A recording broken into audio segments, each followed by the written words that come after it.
Hello, everybody. I just wanted to have a quick second to let you guys know how much it means to me that you are my sponsor. SRP Studios, The Real Hernando, The Rhythm Section, Hardwick, Heating, Cooling, and Air Quality, Estes, Grading, Hodge Homes, Adair, Honey Farm, Miss Hippie Eats, Phones R Us, Ross, Sod Farms and Landscaping, Ivy Rain, Women's Clinic, Tonic POS by Tyler Young, and Coffee Central. Thank you guys so much for being a sponsor. If you'd like to be a sponsor, go to my website now, motivatecoachcamp.com, and click on the button. Thank you. Hello, everybody, and welcome back to another episode of Motivate with Coach Camp. I, of course, am your host, Coach Camp, and we're down here in these amazing, fantastic studios of SRP with Mr. Derek Michaud.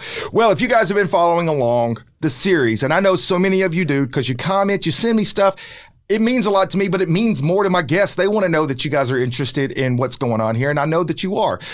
We've been following a cancer series, talking about people that have been diagnosed with cancer, what that journey has been like, what their outcomes are going to be. Ultimately, it's this. Everybody out there, I'm sure, knows somebody that has been affected by this. And ultimately, there are a few things that I think is pretty common. I'm going to generalize, but I feel comfortable in saying this. People need hope in life. They need opportunities. They need to be able to see the horizon. When everything starts to get dark around them, it's real easy to feel like your world's closing in. And there are so many ways that a person can provide hope for a person. It doesn't always have to be fame. It doesn't have to be great wealth. You don't have to be the smartest person on earth. You can just simply take one step forward, trying to be that positive light for someone else, and everything can change for them. So today, I have an amazing nonprofit organization that has agreed to come in and kind of anchor this whole group right here. This is a great, when I found out about them, I was like, you got to be kidding me. I know God works in mysterious ways. I don't question it. I just go with it. That's what I do.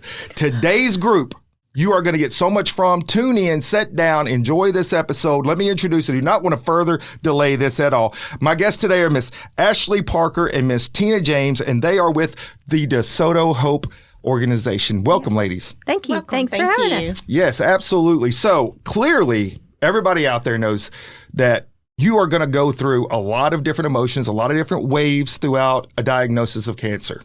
You guys stepped up and you did something amazing. And you started somebody, and that's what we're about to find out. Somebody started this organization that has been growing constantly. And when it came to me and I did some research on it, it just blew me away. But I want to know first from you, and then we'll come to you, Miss Tina. So, Miss Ashleigh, tell me a little bit about your journey, where you grew up, and what life was like. Because the other thing about this is you guys are all also in the fight yourselves. Mm-hmm. So share a little bit about that. So I grew up in South Haven, went to all the South Havens, elementary and junior high and high school and all that.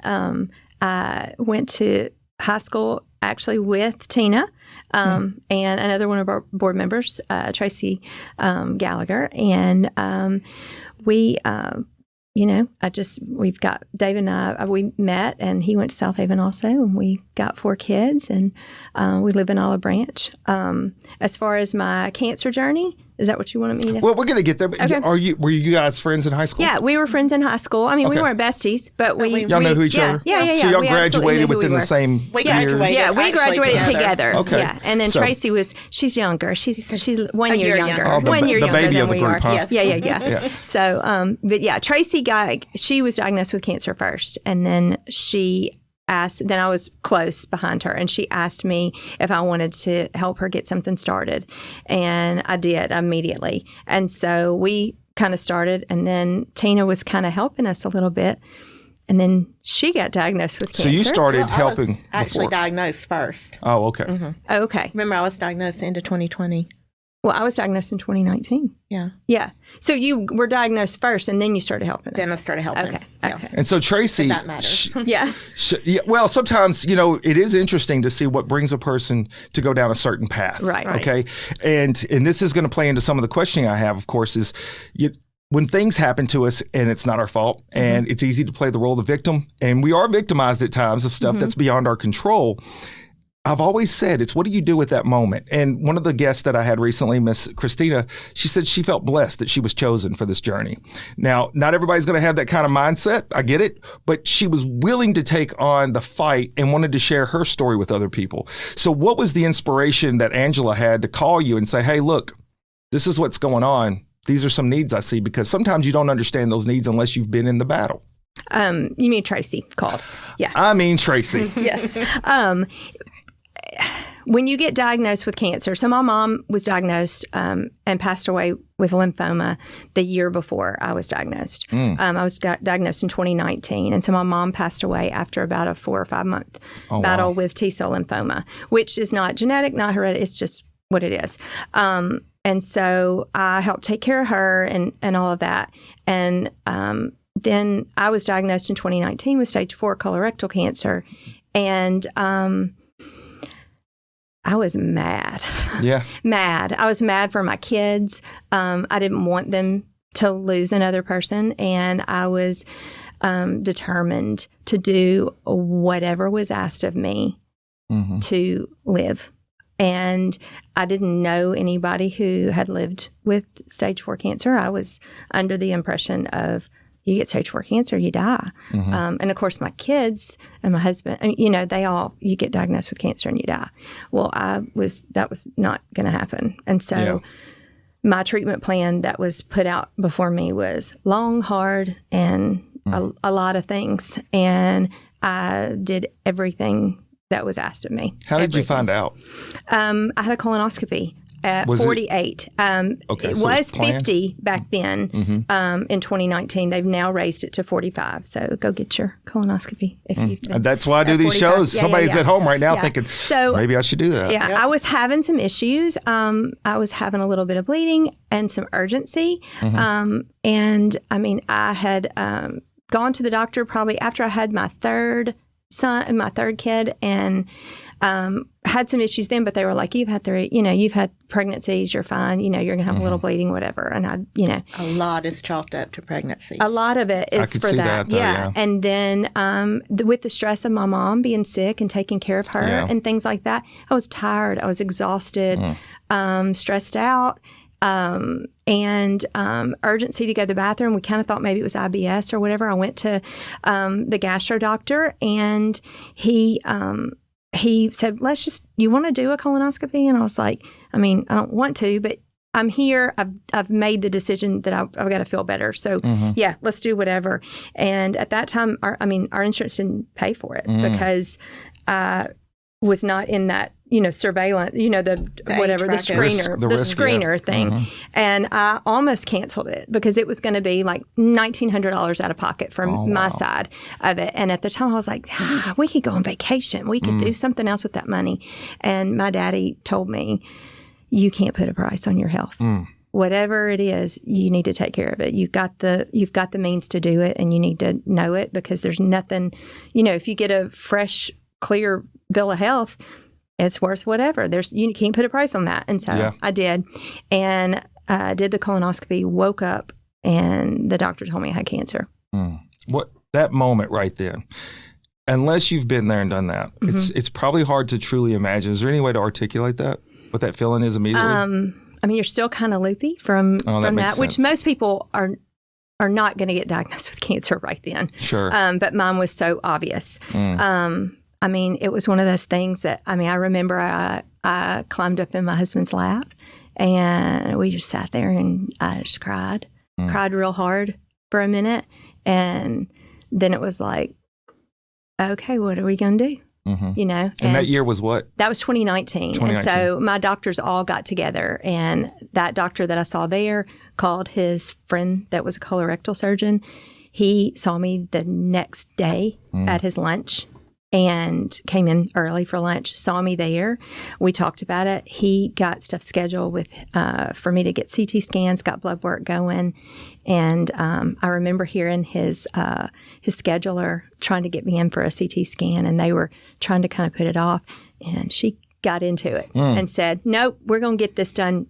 This is what we're doing. It's good to have somebody fight for you like that. Yeah. Absolutely. So I had that done, and then came back and saw him, and then found out it was in my lymph nodes. What was the timeline from the first time you can remember any symptom ever to the time that you went for the colonoscopy? Is months, years? I mean, I I know that I was having those issues when my mom was sick. So it was the year, at least 2018. Yeah. But they said that with the size of my tumor and the advancement of it, that I probably had it for 6 years or so. Oh, wow. That was kind of the curiosity. So I think that's a big part of the story here when it comes to people's health in general. I don't think this is foreign. I think this is the norm is people, if you feel fine, you think you're healthy, you don't see the value sometimes in going to get regular checkups or get the physicals that you're supposed to. When you're busy. When you're busy, you're too. busy to You're do fitting that. it in or it's an added expense. Right. There's so many reasons we can give, and it's like, and I feel fine. I've been there. I'm not speaking from a perspective that I don't relate. I fully relate. Yeah. And it was at 30 when my dad had his first heart attack in his 50s. And I said, I'm a paramedic. And I know how hereditary works, genetics. And so I was like, well, let me go get a full workup. I had not really done anything. When I was in the Air Force, yes, but I was in my early 20s, so I was very healthy then.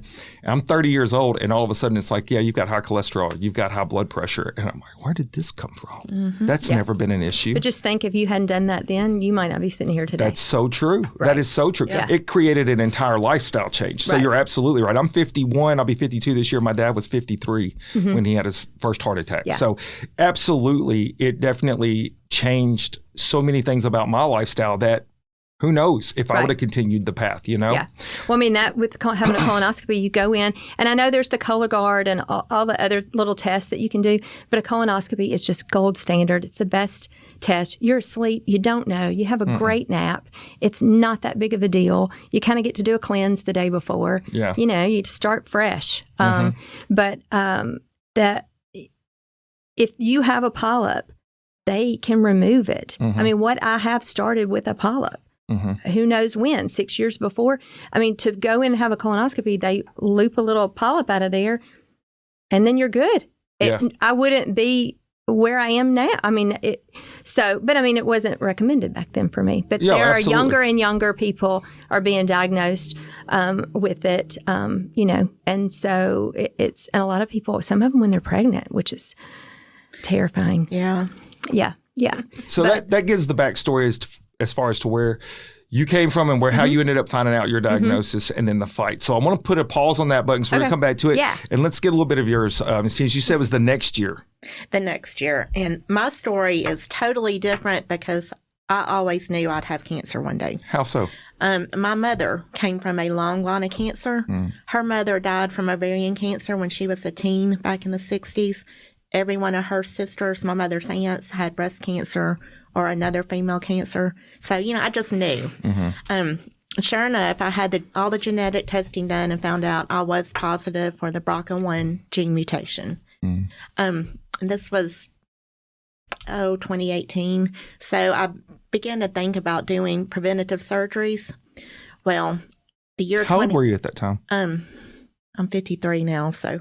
Yeah, you're not supposed to ask. You're never supposed to ask a woman. You would have been 47. 47. Sorry, I thought you said 27. No, 47. I'm gonna go. I'm going 27. I know you're not supposed to ask that question. I was just curious when it started. My math isn't mathing. And I just know in 2019 I was 48 when I got diagnosed. So you'll see why I'm all confused because in 2018, my dad was diagnosed for the second time with esophageal cancer. My mom was diagnosed with ovarian cancer in her second bout of breast cancer. All this was in 2018. My father ended up passing away on Halloween of that year. His esophageal spread to his lungs and no telling where out. So 2018, my surgeries get put on hold because I have to take care of my mother who has never spent a day of her life without my dad, And she made it a couple more years and died December 5th, 2020. Now, COVID's going on. No checkups are going on. I was supposed to have a ultrasound of my ovaries in the meantime. That got put off and canceled. So after my mom passed away, that was December 5th. About 2 weeks later, I woke up just miserable. Bloated, huge, couldn't go to the bathroom. A lot of the same things Ashleigh had. Went to ended up at the ER with a CT scan, and they got me in with the oncologist immediately, and it ended up being stage 3C ovarian cancer. Ovarian cancer, like colon, it's those upper stages, your prognosis isn't really good. Yeah. So I went through treatment, stayed on a maintenance drug for a while related to my genetic mutation. Then it came back last year. So I went through treatment again last year, and I'm probably going to be on some form of treatment the rest of my life. Right now, everything looks good, but it's lurking. It'll Did be surgery, back. was that a part of it as well? Yes, I had a huge open surgery from my sternum to my pubic bone and lost everything from part of my diaphragm, my appendix, every female organ. There were... the best way to describe ovarian, it's like somebody threw some shotgun buckshot in there. It's just little dots everywhere. Mm-hmm. Wow. Yeah. And so the surgery happened in 2020. It happened December 30th, 2020. Okay. And then I started chemo a month and a half later because that was a bad surgery with complications, major complications. Can't even imagine. Yeah. And then hormones and everything else is involved. And it's just, so that the healing process and the bounce back is even worse. Worse than a normal, regular similar surgery. And thankfully, I am one of the few. I did not have any of the hormonal issues like the hot flashes or things like that. And that is just one saving grace for me. Yeah. But I have 4 kids and I have 6 grandkids. It was a rough time for everybody. Yeah. Ashleigh knows that, and with her kids. Yeah. It's tough. And especially my children and grandchildren just losing their grandparents and great-grandparents. It's that same thing. It's the same kind of story. Exactly. Mm-hmm. So you're losing someone close to you. I hadn't thought about that until right then with us. That moment happens here all the time too. Believe it or not, it is just the conversation piece because as you say, we're going through our life. And we've been through it, but our kids have been through it. Mm-hmm. Yeah. Our kids have all been of you. through it. And how many kids you say you have? I have 4, and they're grown. So I've got ours are mostly all kind of grown, and then our youngest, her 4th and my 4th are about the same. Mine's 15, 16. Yeah. So then you guys obviously had an immediate connection of being able to lean on one another. Of course, knowing each other from before, but then now the similarities are astronomically close, everything that's going on here. So because I know Tracy was one of the founders. She's a breast cancer survivor. Breast cancer. Okay. Yeah, and so she was ahead of us. And hers was, mine was absolutely nothing genetic. I have no colon cancer in my family anywhere, either side. There's actually no cancer in my family except for my mom's lymphoma, which is not that's just a thing that happens. That's what one of my oncologists told me one time. Cancer just sometimes happens. Yeah. It just is what it is. But I, as far as my cancer, I had, when I was first diagnosed, they immediately wanted me to go into chemo. So I did 3 months of chemo through my port. And then I got 6, maybe 4 weeks to recover from that. And then I had 20% of my liver removed. They took out my gallbladder at the same time. And then got another 3 or 4 weeks to rest. And then I did radiation and took chemo at the same time. I did the 5, kind of similar to Christina, which I've reached out to her as well. The 5 weeks, the 5 days a week of full pelvic radiation. And then once that was over, it ended my radiation ended on a Friday, and the whole world shut down that weekend for COVID. The whole world, everything. It was one of those things where they didn't know if I was going to finish my radiation because they knew it was coming and they weren't sure. And so then I had my surgery May the 11th in 2020. And that was when hospitals were not really wanting to do, so there was, there was speculation of, are we going to be able to do it or not? And I had an optional, I opted to go ahead and have a hysterectomy, a total hysterectomy at the same time as they did my colon surgery, simply because I wanted to take away. I wanted this to be a one and done. Yeah, I'm gonna fight. I'm gonna fight with everything I have. Throw whatever you got at me. I'm gonna take it all because I'm healthy. I'm young-ish. Yeah. No, you're young. And trust me. I'm gonna do everything that I can possibly do to make sure that my kids never have to hurt like I hurt from losing my mom. Yeah, and my husband as well. But he's grown. But yeah. So I had that surgery, and also with that surgery, I opted for a permanent colostomy. So I have a permanent colostomy bag that I had to kind of learn to manage. I could have had a temporary one, but he just let me know I'm going to be able to be more aggressive if I can do this. And I just said, I've been through the ringer. You've had 20% of your liver removed and you're just like, whatever you got to do, because I don't ever want to do this again. And so I was, I had that done, during COVID, trying to, all of that. So I was in the hospital alone when I had my surgery. My husband couldn't stay with me. My dad was super sick during COVID. He ended up passing in April. And I ain't gonna lie to you, my mom, I'm scared of her sometimes. She did not leave that hospital, even though they tried to make her. She's like, I'm not leaving this bed. Yeah. I don't know how she managed to make them stay there, but you're right. They didn't let anybody stay. Well, it was one of those things where he came with me to the surgery, and I had a suitcase packed and all this kind of stuff. And he was able to stay in the room that I was in, like the pre-op room or whatever, like you had your own little rooms. So he was able to stay in there. He had to bring a cooler, had to bring whatever he could. He couldn't leave the room. That was the same. That was the same. He couldn't leave the room. So he was like, that's fine, whatever. And then they were supposed to tell him, hey, she's done. You can go home now. We'll call you when it's time to pick her up in 5 days or 7 days, whatever.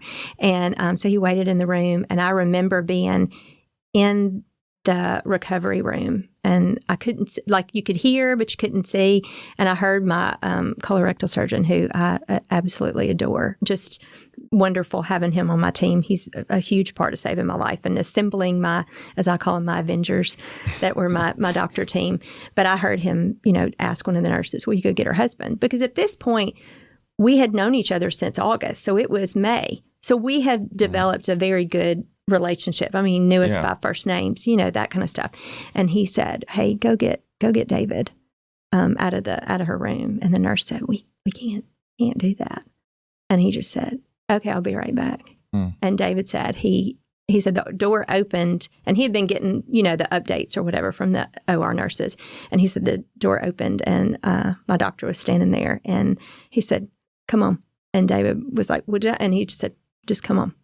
And then the next thing I knew, I could hear David standing beside my bed and telling me, you're doing good and all of that. And I made him film a little video to show my kids so that I would say, just so they would know that I was okay. Because I had some bad stuff happen with my liver surgery right after that. That was had a lot of complications from it. And I just needed them it's crazy because as a mom, like, I don't know. That's my job. When you ask me what my job was, my job is to be a mom. Even though 3 of my kids are adults, I'm still their mom. Always. And still their mom. They don't get over it, even though they've dealt with it. No, they don't. I had to call the ambulance, 4 weeks ago?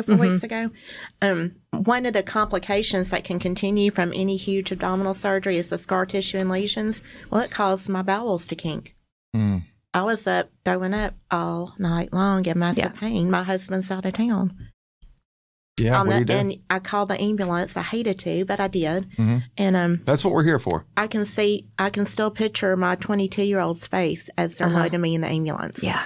And he's been through everything with my parents and me before, and I kept telling him, I will be okay. I'll be okay. Yeah. But just the worry, to make your kids worry about you.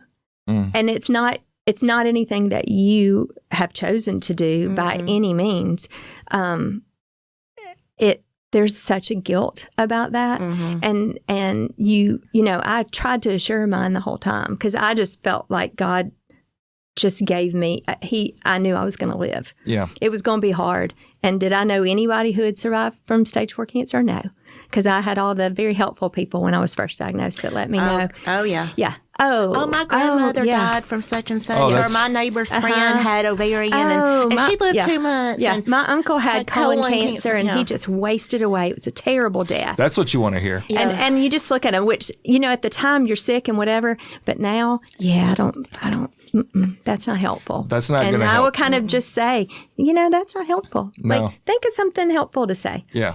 Just say your prayer. If you can't think of anything in the world, just say you're praying for me. Let me know if I can do anything for you. Those are the 2 worst things you can say. Because you don't have the effort to let anybody know to help you. You just say, I'm going to bring you and your family a meal on December 3rd, or or drop it off at their door and send them a text and say, hey, I left you something. Yeah.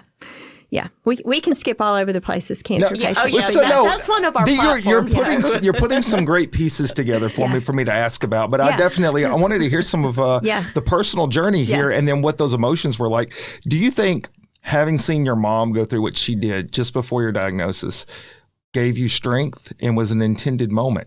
Oh, it made I was mad as hell. Yeah. I mean, that's all I could refer to it as, is that it came once and it got my mama and it wasn't going to get me. So in a way, it gave you strength. It just was in the form of anger. I was mad as hell. Yeah. And I firmly do not believe that God doesn't give anybody cancer. I agree. It's not doled out. It's not given to people to make them better. Right. It's not. There are some communities and groups of people that believe that they have sinned in their life and this is their punishment, and they need to struggle and they need to suffer through it so that they'll be a good person. Mm-hmm. Jesus did that, so we don't have to do that. We don't have to do all that. But I do believe that God is with you always. Mm-hmm. And there were times that literally, even though I had my family home and I had friends and community that loved me, there were a lot of times where it was me in the bed by myself, but I wasn't alone. Yeah. Jesus was right there. And I had conversations with them, almost just out loud conversations with them. He would just repeat things over and over to me, like, "You're okay. Just get through this one more hour. One more hour. One more step. And then the next Sometimes hour, one it would more be, minute. Yeah. I mean, it would be literally one more minute, because I was, with my mom dying 2 weeks before, I could cry right now. But all I wanted was my mama. Yeah. And then her sister told me one day, I think God took her so she wouldn't see you like this. I think the same for my mom. And that changed everything. So that's where I was going to say is I do believe that everything does happen for a reason, and we don't always understand what the reasoning is. Don't misunderstand that part. I think so many times I can reflect on a thing that I was dealing with in my life, and I couldn't even make rational thought to why am I having to deal with this thing, that thing that's in front of me. And not to feel like a victim, but you can easily see how life, it feels like it's not treating you fairly. Right. But then I reflect on other people's journeys and some of the things I've heard, like Mother Teresa was once said that God forges the strongest swords in the hottest fires. And then she at some point reprieved, and it's like, I wished he didn't want me as strong as I am. So there is the moment where you, as a human, you think, God, how much more can I take? Yeah. But then I do see how, like, continuing the path, whatever that is. Stacey Dodd once said the greatest gift he was given was rock bottom. Now, would he be able to be the person he is today with the impact he's having had he not gone through the things he had been through? The answer is probably not. Right. So the question is, when the thing is happening, when the storms are there, how is it you're going to take that moment and make something better than what it is? And now this is what I'm going to come to with both of you, because I think this is a part of the DeSoto Hope story. It is. Without having the struggle, without being angry, and without knowing everything. This is why I let y'all run on a second of just talking about the frustration of what happened, what people would say, how it's not working, where you needed help, how you didn't feel like you had that support at times. How much did that play into all of a sudden now you have this clarity of what is needed, and you know that there is a large army of people going through what you're going through, and you're like, we got to do something. For me, because I grew up here, and I mean, people knew that my mom had passed away the year before. So I had, like, some of my mom's friends would come in. And speaking of what Tina said too, I mean, sometimes you just want your mama. And that's a time when you do. But I felt very, I was glad she didn't have to see me that way, because I don't ever want to see my kids that way. Sure. But I had people that loved on me. I had people are good. I don't care what the news media says and all of the things and that you see on television and whatever. People are good. The majority of people are good. People in DeSoto County, they are good. We are good people. Mississippians are good people. They loved on me. They dropped stuff off at my door. I would go have chemo and I'd come home and somebody that I had maybe even talked to in 5 years would have dropped off a gift at my front door. And they would like text me or text David. David had somebody text him once that he went to high school with who said, look, I'm not really a religious person. And I don't do this, but I've been watching your story and I'm praying for you. I'm praying for your wife.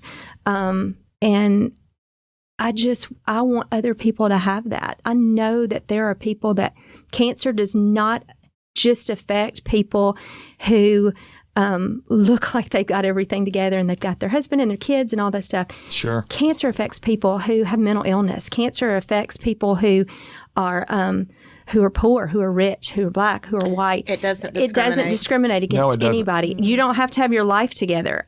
You could be going through a divorce and get diagnosed with cancer. You could have your mom die 2 weeks earlier and get diagnosed with cancer. And I just don't ever, I want people to feel loved like I felt loved. Yeah. It was so important and it was so simple. Like I never... Before, when people would send cards, you'd think, oh, I should send them a card. And then you kind of don't, because then you think, that's silly, whatever. Good Lord. I have a Rubbermaid tub. I kept every single card. It's up in my attic. Every gift, every little thing that they got, everything that I received. Because for somebody to take the time to think about you, to do that, you know that they are cheering for you. And when the days are long and hard, it always seemed like God would send somebody right when I thought I cannot take another second. Like I have been in pain for 3 weeks, like gut-wrenching pain, and I'm so ready to feel better. And I couldn't, and it would be like, somebody would be like, I have no idea why I'm calling you this morning, but you were on my heart and I just felt like I needed to call you. And I had to tell them, God told you to do that because he knew where I was. He knew He knew exactly what I needed at that time. And so we, of course, cannot love on everybody to that degree by any means, but to have a hope basket that's put together by people who have all experienced cancer. We've all gone through just different kinds of cancer, different kinds of treatments. And so we know little tricks of the trade that you might not always know. And some kinds of oncologists don't always know what it looks like once you get your infusion and then you leave and go home and you're in that 4 or 5 day period. I mean, I know I would, whatever I wore to chemo, now I dressed for chemo. I wanted to, as Tracy always says, you dress like you're somebody, like you're worth saving. I didn't go up in my pajamas and whatever. I dressed, I had makeup on, I fixed my hair, I did all my things. And yes. Fortunately, Ashleigh didn't lose her hair. I did not lose my hair. So with colon cancer, chemo and stuff, you don't lose your hair. You do get neuropathy and you can't feel your fingers or your feet anymore. But you know, there with you, but not as bad. You get on with it. You figure it out. Yeah, I've lost my hair twice. And I tried a wig one time and thought, to heck with this. Yeah. I just rock the baldness or put a cap on. She does great. She always does great. So you hit on a couple things here that I think is important for people to understand.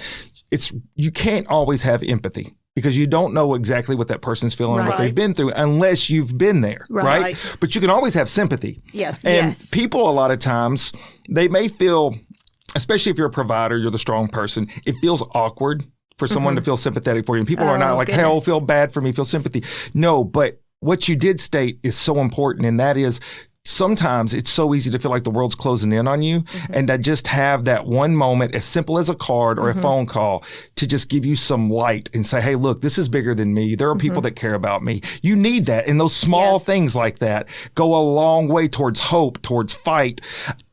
It cannot be overstated. I'm just going to relate this, even though it's not the same thing. But when I was in the military, if I got deployed, it was crazy. This was really the days before emails and stuff. We had emails, but it was Windows 95. So it was like very DSL was tough in the desert. You get a card or a letter, and it just, You know, speaking of that, when my parents died cleaning out their house, my dad had every letter sent to him in Vietnam. That's how much they meant to me. It means so much. Yeah. And sometimes when you're writing it, You may even say to yourself, and I'm saying this because I hope people buy into what we're telling you, is that it does matter. So don't write it off and be like, it doesn't matter. They probably get enough of this. No, send that card I promise or that text you, yeah, it really does even matter. If you don't want to write extra stuff with it and you just your pick the name. card and you like what it is, even if it's a funny card, because I'm one of those where it make me laugh. Yeah, please, yeah. because this is too big, too dark, too scary, whatever. So, and if you got colon cancer, you just kind of you got to find some humor in all of that. There's always a lot of jokes. We'll with laugh that. and we will, but I mean, you can't stay. You can't be dark all the time. Oh, 100%. Yeah, it's well-known fact. Paramedics, medical people probably in general, have dark humor. And it is a compensatory mechanism. Because if you just felt the brevity of everything that's taking place, you couldn't do the job. Right. You couldn't do the job. It's not to make fun of the situation, but it is sometimes. It's just like, you know what? This is where we are. Yeah. Good friend of mine, Wes Joyner. He's a paraplegic. Mm-hmm. He embraces the comedy and to make people feel better. He wears shirts. He'll go to the gym and work out, say, I do every day but leg day. And I'm just like, and that just, it opens up people and then they connect with you. So then let's go to the baskets, because I think we really did a pretty good job, I feel like, of really helping people understand why it's so important. Where did the basket idea come from? And then how did you decide on what to put in the basket? Well, I mean, I got baskets to a degree. People made baskets. My mom got baskets from people when she was diagnosed. Tracy got gifts and things like that, and we wanted to give to people. And so we just started doing things that we used, little tricks of the trade, you might say. For me, with the chemo that I had cold sensitivity immediately. Like the infusion would start and I couldn't drink anything. I don't want to distract cold. from this conversation, but I want y'all to go back to the chemo thing in a second when you do, because the fact that there are different types of chemo, I want to make sure we don't forget that part. Yeah. Sorry. So my chemo causes cold sensitivity, neuropathy, all that kind of things. And so I knew that I couldn't drink anything cold. Also, I couldn't have anything like I couldn't drink out of a Yeti cup. I couldn't use a metal fork. The metallic taste, horrid. So we have bamboo utensils in our baskets. We also have Aquaphor. I had some of the chemos that I took, my hands cracked and were red. Like they call it like hand and foot syndrome, but it's not like what the kids get, that hand and foot. That thing. Disease it's not with that. The spots. No. You had your hands, my feet totally peeled from mine. So I had the bottoms of my feet peeled off, almost like an insole. Is that from the nerves? That's from the toxicity of the chemo. I think it just kind of, it goes into those nerves and kind of, and it does. It just, I mean, mine would be so hot and burning and red, and then they would crack. And then, I mean, I had one time I took my shoe off, and it was like I had an insole in my shoe. Yep. It was ridiculous. I mean, my husband was just like, are you kidding me? Like the bottom of your foot. The whole bottom. Yeah. And so then you got to be really careful. And so just that Aquaphor helps with things like that. Aquaphor helps with radiation. Dry lips even though we dry do lips put and a chapstick in there. But and Burt's Bees and satin pillowcases, because I did not lose my hair, but my hair was not happy. It was not healthy, and I had to be really careful with it. So I couldn't like put it up in a ponytail holder, which that's kind of, as a woman, that's what your thing. So I couldn't really put it in a ponytail. I couldn't do that stuff. I didn't really blow dry it much. After my liver surgery, I did lose a pretty good section of hair, which then created a people situation. Don't realize when you lose your hair, your scalp hurts. There's nothing there, but it hurts. And the only thing that helped me when mine fell out was baby shampoo, just to massage and rub it. So if I know a patient's losing their hair, I'll put a little bottle of baby shampoo in there. And that satin pillowcase is so soothing when you lay down. Another thing we put in there is that we have a book. So that's another thing people give you. And I mean, I don't want to discourage reading, because reading is wonderful. But if you're not in cancer treatment, you think, oh, well, she's probably got a lot of time. She's just sitting around. She could read. Your body may not be doing anything, but your brain is rolling. Like you can't you can't, you're either asleep or you're rattling off thinking of all the things you're going to do when you feel better or what you need to do. Or you're just brain dead. Or when you're yeah, awake. you just can't even think. You just might be just looking at a television. So books, big books were not the best thing ever. They were very well intended. So we have included a book that's called 1 Minute Prayers. 1 Minute Prayers for Cancer Patients. And it literally is a small little green leather book. It's kind of like a devotion, has a little Bible verse at the top, has some good meat Short, of it right there. And then it has a little prayer at the end. When Tracy and I first started, we didn't want to be overly religious. We're both very religious Christian. We have good faith. And Tracy and I we had decided we didn't want to push anything on anybody, because a lot of times when people get cancer or have anything bad happen in their life, a lot of times they're mad at God. And but the more we kind of talked about it, the more we moved on with it, it's okay. He's fine. He's a good God, and he can handle you being mad at him. But we're going to put that little book in there. If they don't want it, they can do whatever they want to with it. But we have put that out there there's just times where as a cancer patient at 2:00 in the morning, you may have some great epiphany about whatever, because the whole world is all asleep except for the EMTs probably. Sure. Well, but in Memphis, that's a fact. Yeah. But you have, you may be something you need to reach at that point. Another thing we put in there too is queasy drops.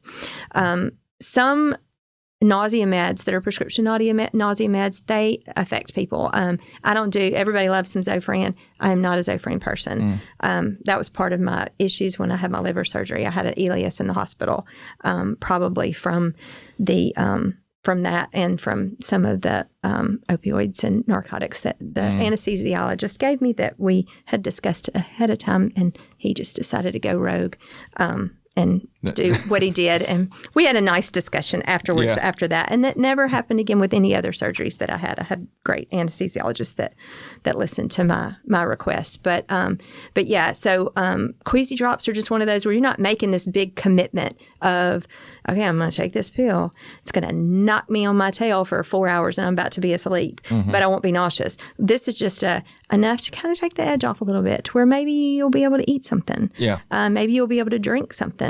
And then tell them about the biotin. Biotin.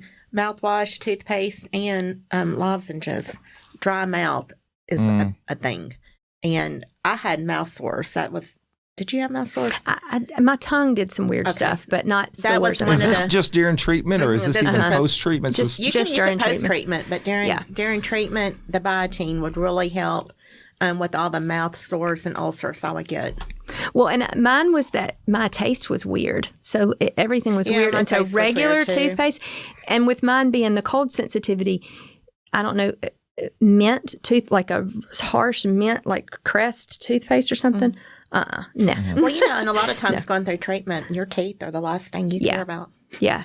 I mean, I would go into treatment. If it bothers you to brush them, then you're not going to. Yeah, your teeth, they're pretty sensitive, I imagine. Yeah. And you just... a lot of bleeding. Yeah, and you just kind of feel gross. And if you are able to put something in your mouth, it probably needs to be food instead of a toothbrush and toothpaste. Something I was looking at that you guys mentioned, so both of you pretty much went through this right around the time of COVID. Were there concerns?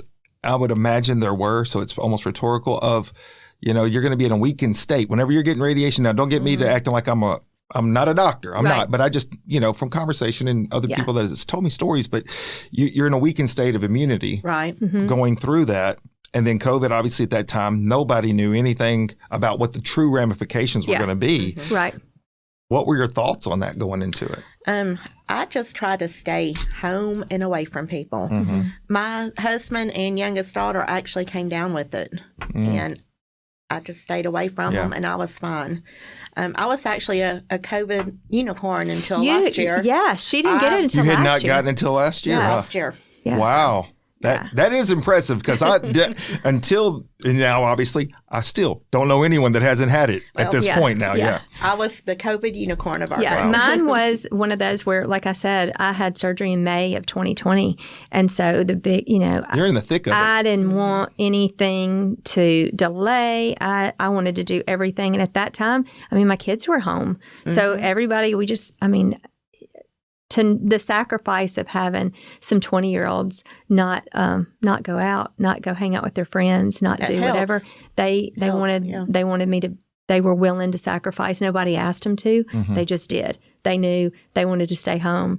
My husband, being an eye doctor, they had patients, some that would have to come in for emergencies or things like that, but everybody pretty much in our community kind of knew that I was sick and going through things, right, sure. And people didn't want to be around any, they didn't want to be around us for that. That was when we would have things dropped off at the door and different things like that. And people were so respectful of it, no matter what side of the belief of whatever it was. It was crazy. And I'll just say this one opinion that people made a virus political.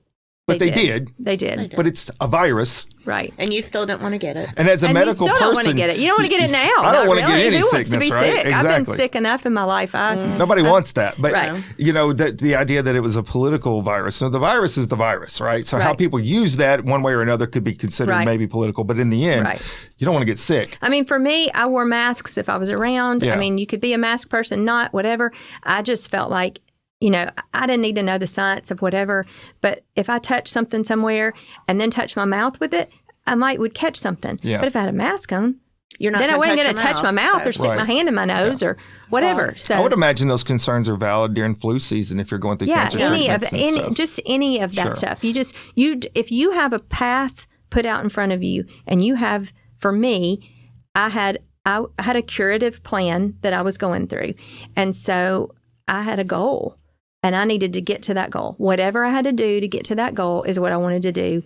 And I didn't want any setbacks. That was the goal. And so I got all my treatments, all my chemos all on time. My blood work was all good.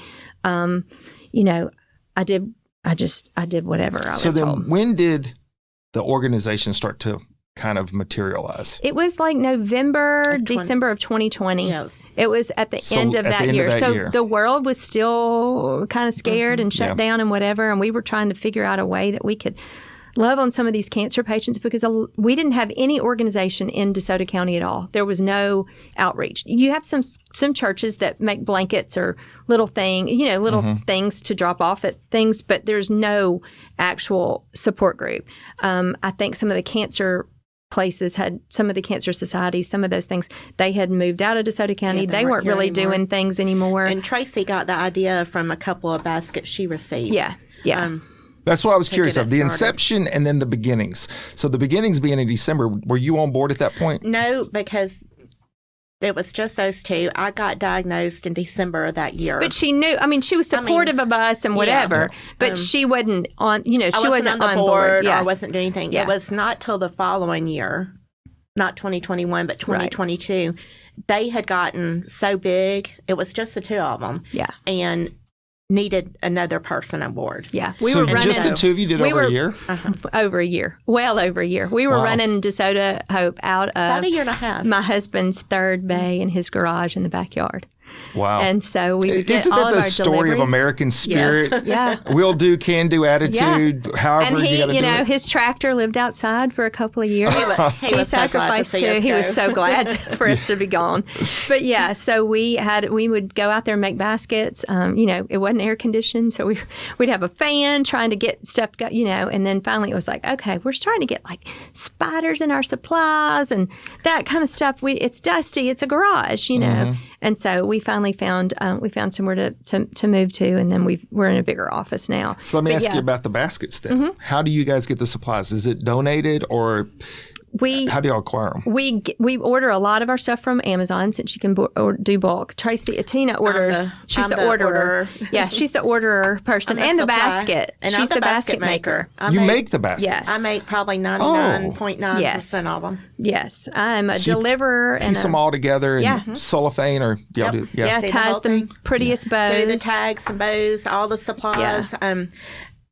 This week we got requests for two little boys. We don't get requests for children a lot, but it breaks my heart. But I love to do them for them because I always text a parent and get, what are their favorite things. So my kids are like, why do we have all this Minecraft and Philadelphia Eagles stuff at our house? Because those are their two little favorite things. Yeah.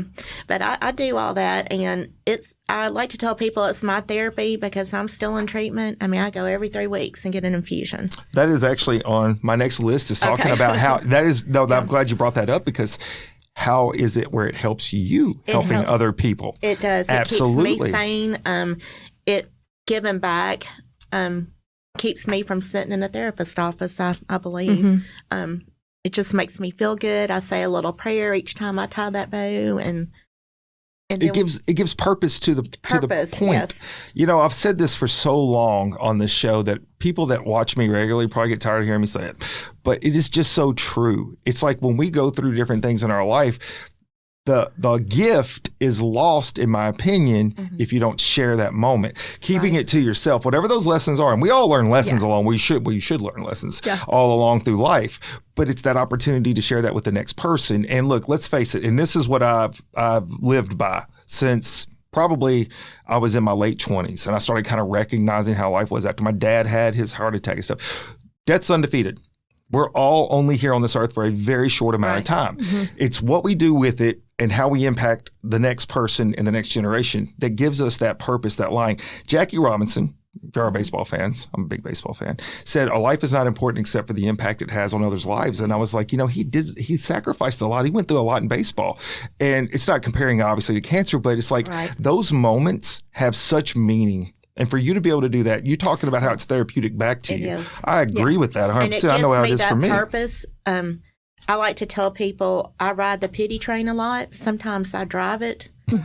But now I feel like I'm sitting back in the caboose. I've almost come full circle, and I'm fixing to get off at that next station. That's beautiful. So. Well, there's the Bible verse. It's in 2 Corinthians, I think. I almost want to say 2 Corinthians 4:13, but I may be wrong.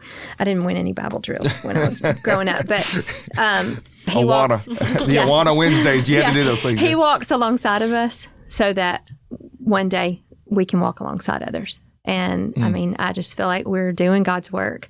And he always makes a way for us. We have such a supportive community. We have donations. Sometimes we'll deliver a basket and we'll get a donation back from them, from that cancer patient, which is just the most touching. We have another cancer patient who she may donate at $10 a month. We have a husband who donates in his wife's memory every other month. She passed away from cancer. And those donations are so precious to us. And plus the connections we make through the community. Yeah. Ovarian is fairly rare. Colon is on the Not rise. rare at all. Yeah. And Tracy with breast cancer. Yeah. Somebody is always putting us into contact with another I get patient. called. I mean, I get, hey, can you? I have this friend who just got diagnosed with colon cancer and people, for me, with colon cancer, which some with female cancers, but colon cancer, people want to talk about that. They don't want to talk about that. No. Well, everybody goes to the bathroom. Everybody's got a colon. Sure. I mean, some of us have less than others. But everybody's. I mean, it is what it is. It's science.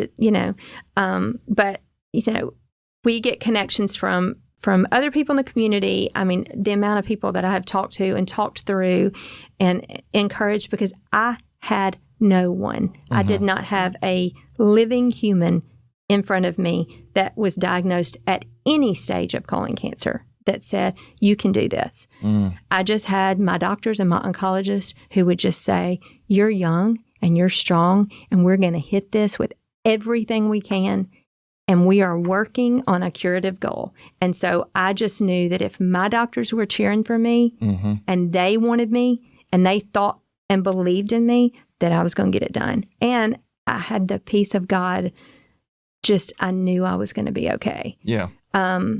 But circling back to like the community helping us and things like that, we get a lot of good support from Baptist Cancer Center, from Baptist Foundation. They are financially very supportive of us. I was going to ask if y'all collaborated with other organizations. Yeah, we have them, and then we've got another genetic testing company I guess Guardant. Yeah, they have been supportive of us in the past. And that's the new technology, molecular that's all CT DNA crazy, testing. Wonderful stuff. We both have it done. Yeah. I just had it done 2 weeks ago. They draw your blood and look for that DNA circulating from your tumor shedding. Yeah. It's crazy. Yeah, so I have a Signatera. A lot of advances. Yeah, clearly. so I do a Signatera test every 3 months. So I have also had a recurrence. I had a recurrence almost 2 years ago. In June, it'll be 2 years. I had another spot that popped up on my liver. Ended up having microwave ablation and was back on the tennis court 3 weeks later. And I was offered to do chemo again if I wanted to. If I was scared it was going to come back. I could do chemo for life if I wanted to. But something in my gut was just like, I don't know that I want to step into that again. I've got a young kid who was traumatized the first time I went through chemo.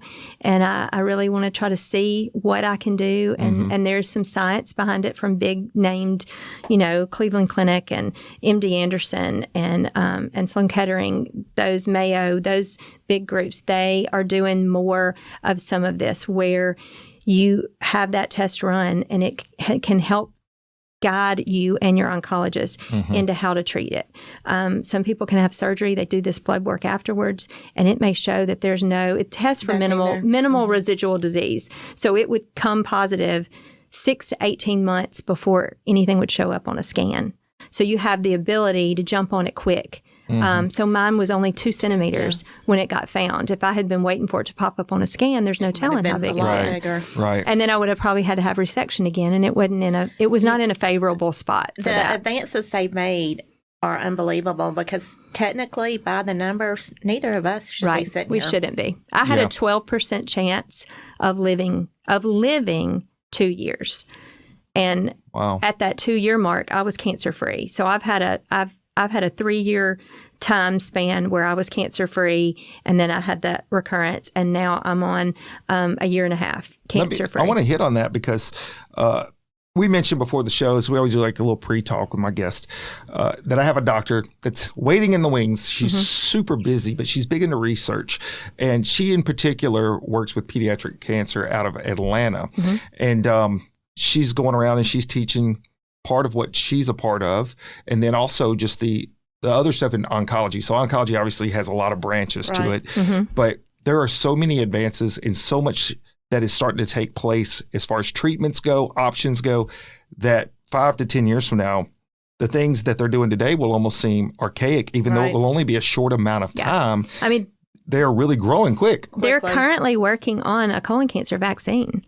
There's also, I believe, a pancreatic cancer vaccine. So when you get diagnosed with a big old bad cancer like we did, I have met with a genetic counselor, and she knew she had I knew I had the mutation. The mutation. Yeah.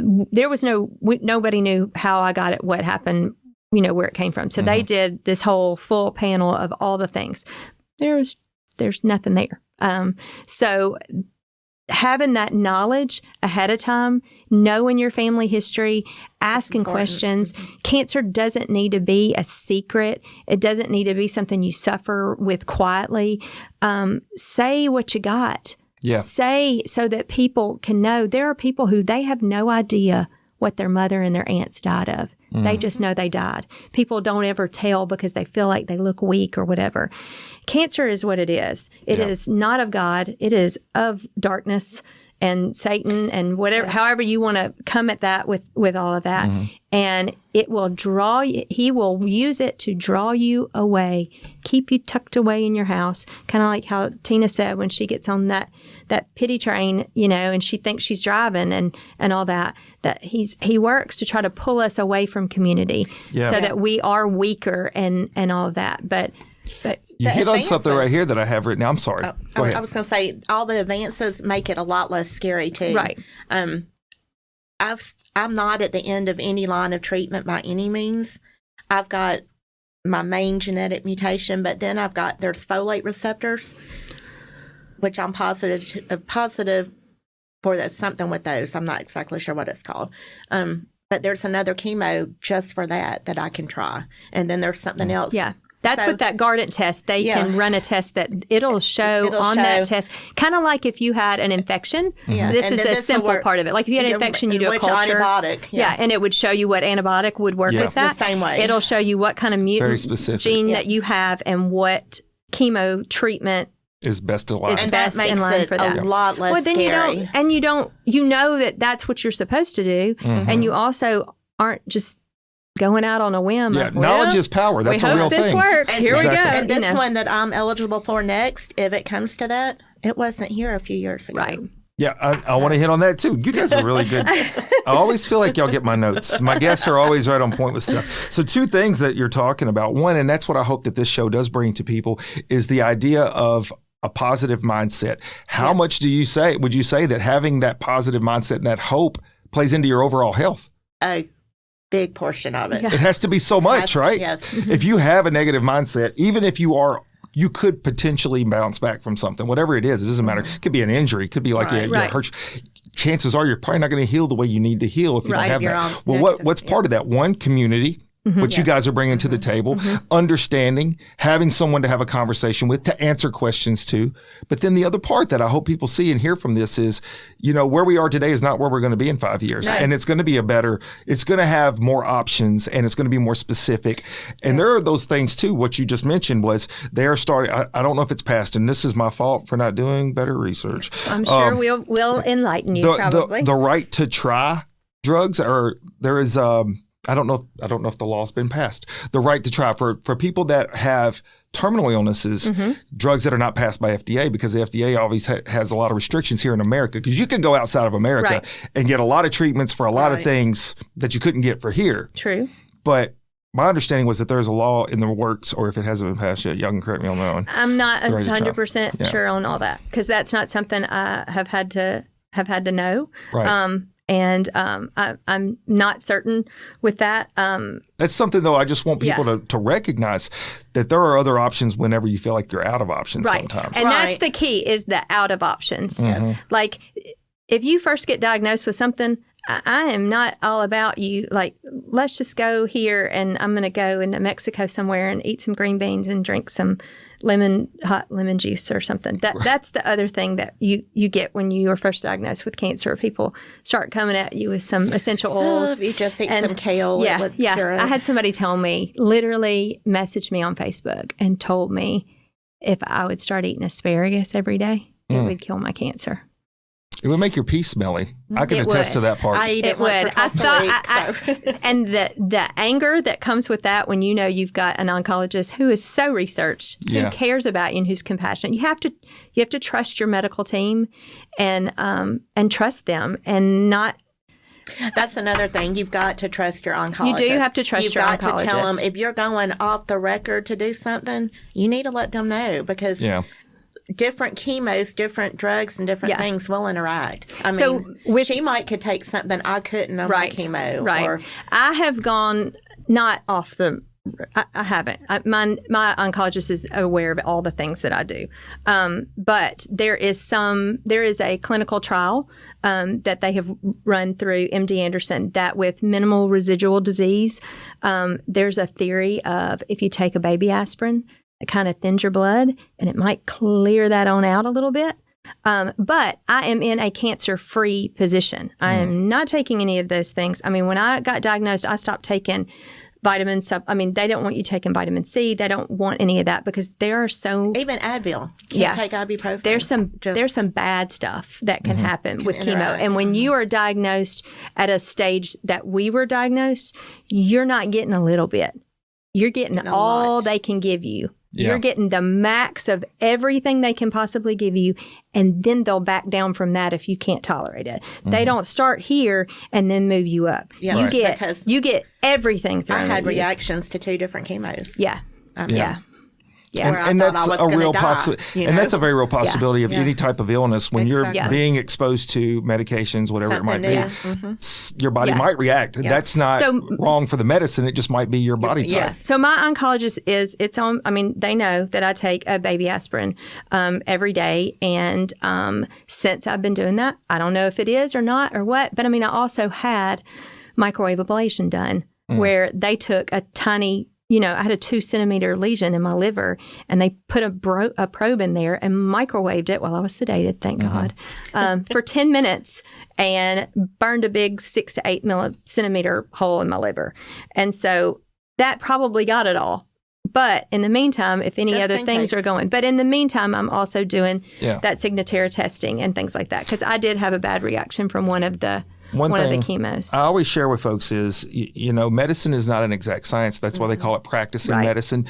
Penicillin, which absolutely can save a person's life that has an infection, can also be the thing that kills a person if Right. they're allergic to it. Right. So it's not like a broad brush everything. This works for everybody. Yeah. That's right. true. So Right. it takes time sometimes. It takes trial and error.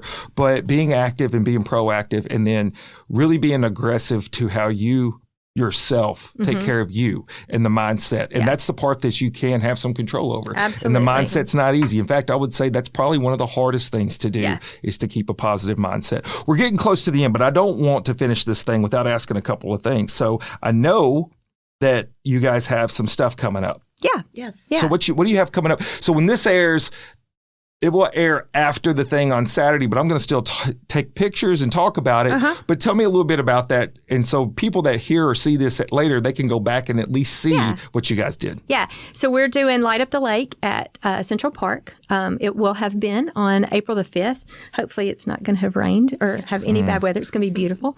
We'll just speak it into existence. That's right. People have, since the middle of February, we had people purchase lanterns in honor or in memory or to even inspire people who are currently in their cancer battle. And we sold over close to 700 lanterns. So all those lanterns are going to be out at the lake, and families, communities, free event. People come out.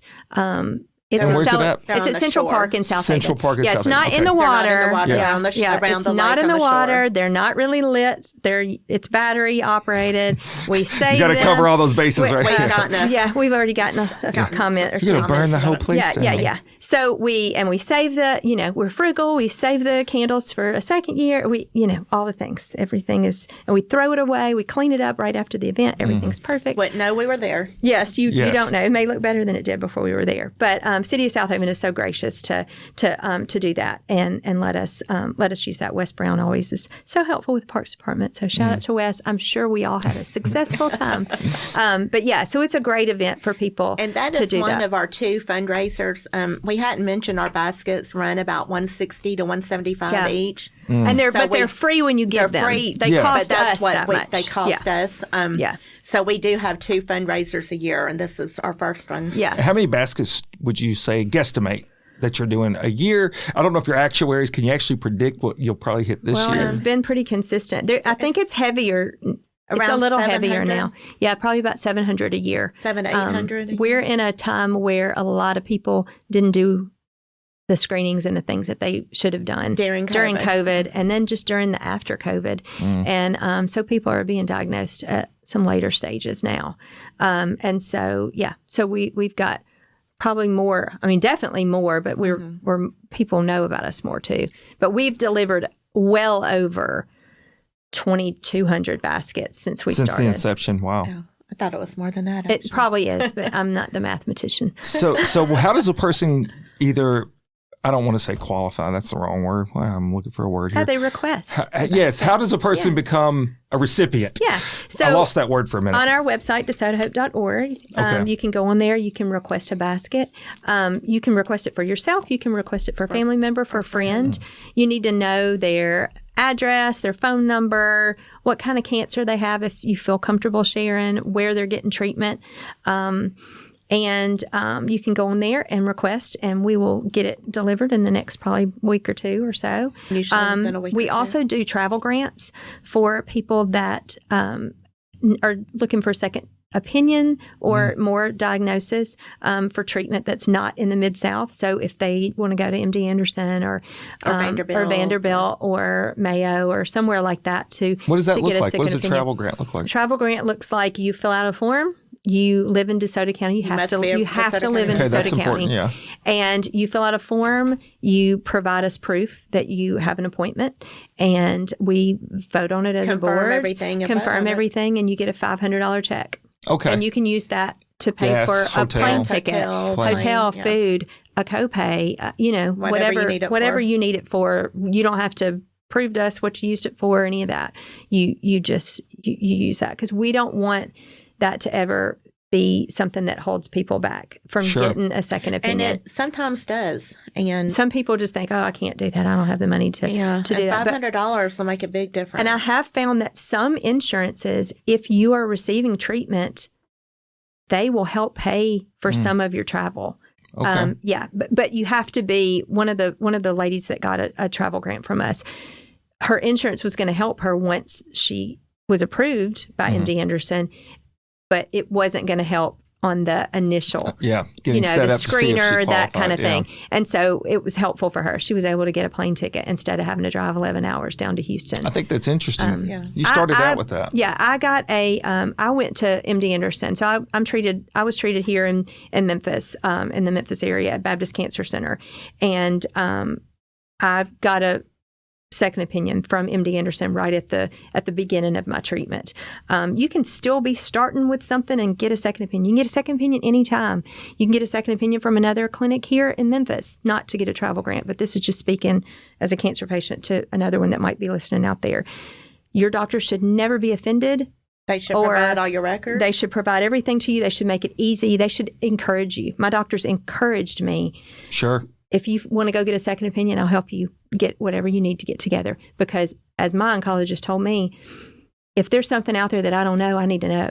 Mm-hmm. And so this helps me know and gauge that I'm on right where I'm supposed to be. And when I went to MD Anderson, they told me, you got a long road ahead of you. But what Baptist Cancer has for you, what that treatment plan has for you, is a curative plan, and it's exactly what we would do here in MD Anderson. You need your family and your friends with you to help you get through this time. And I mean, that was great. That was, to me, to know that was there.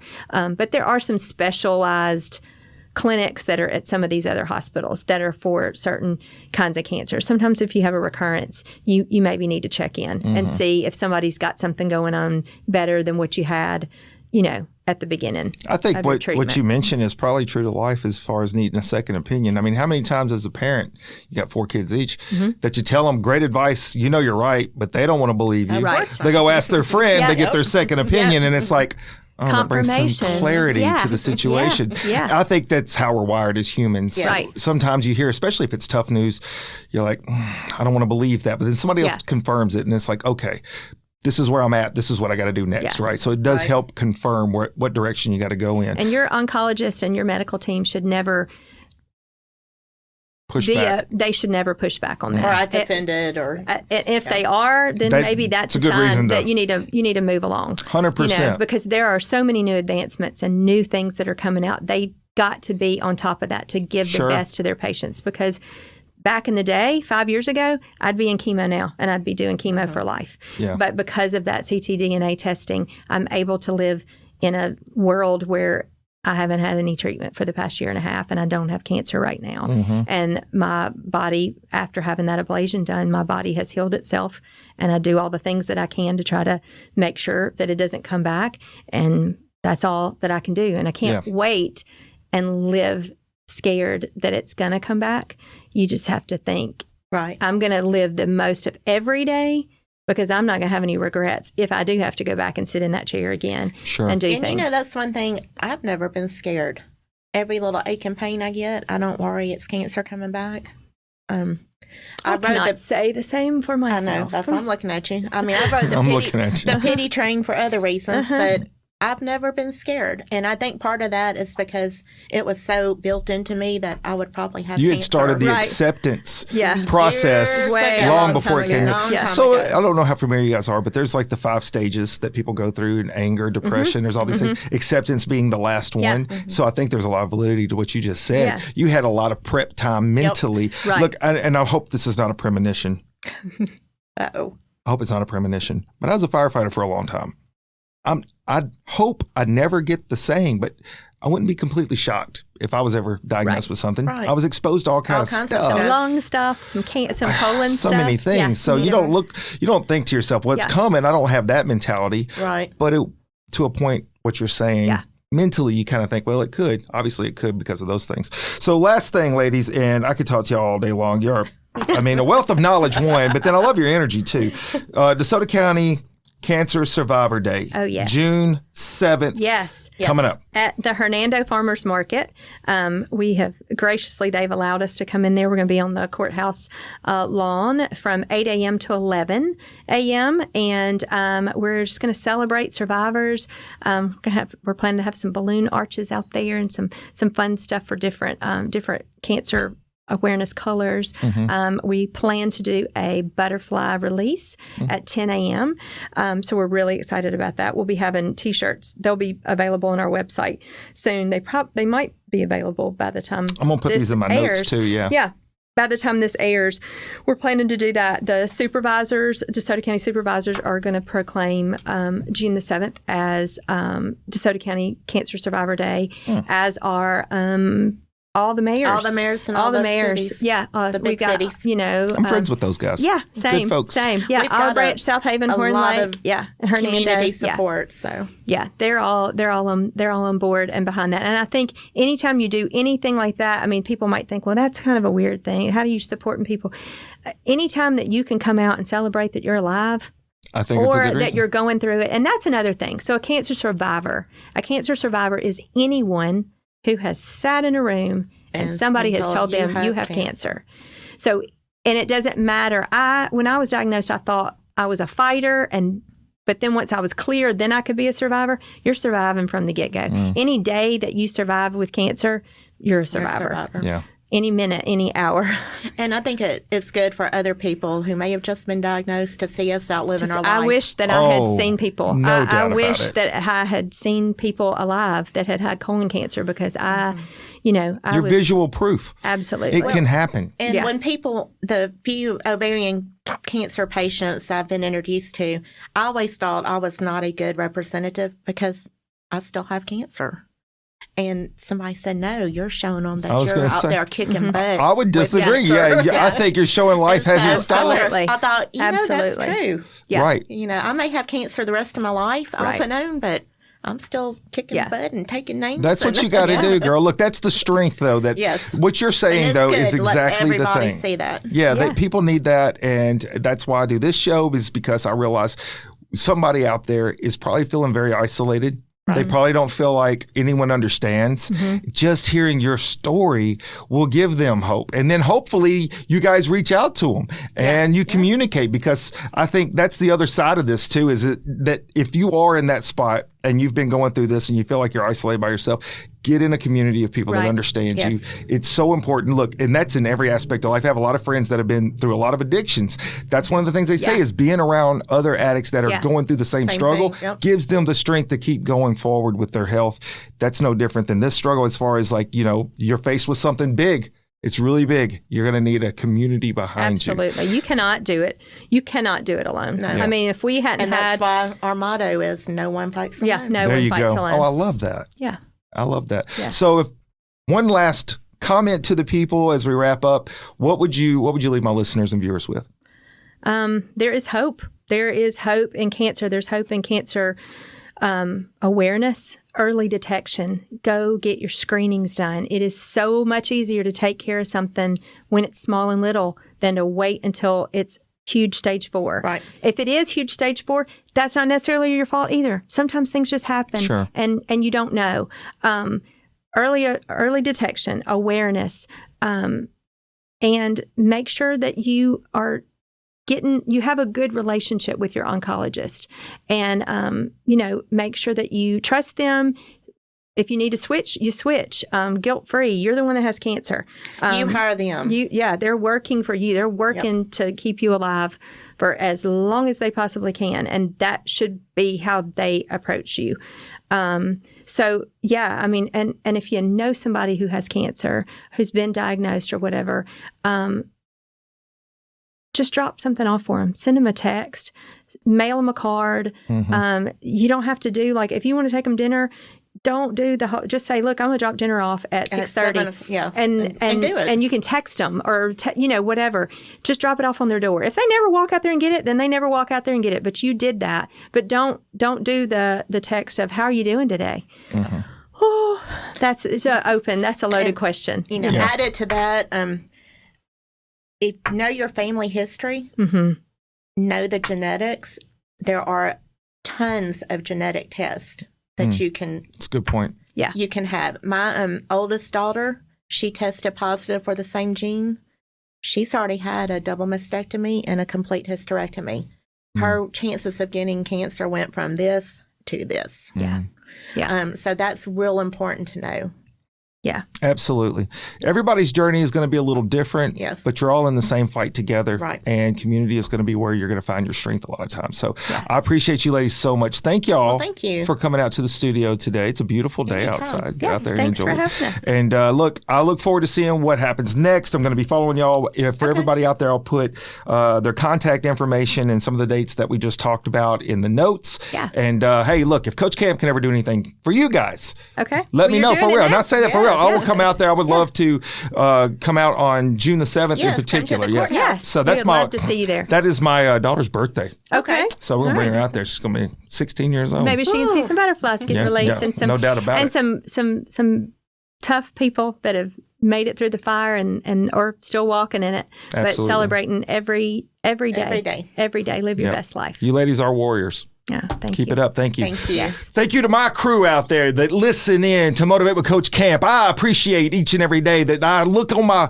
phone, I'll go to my computer, I see you guys sending me messages, notes. Thank you so much for being so supportive to this. I'm going to ask you now, go to my website, motivatewithcoachcamp.com, subscribe to my YouTube, and until next time, Coach Camp out. I love the chase and the hunt, and I set the pace when I'm running. I always take what I want, and I always give it 100. Don't need a bank, no, I'm funded. Play the game like it's nothing. I'm always thankful for something. Don't take for granted, stay humble. Now wake up!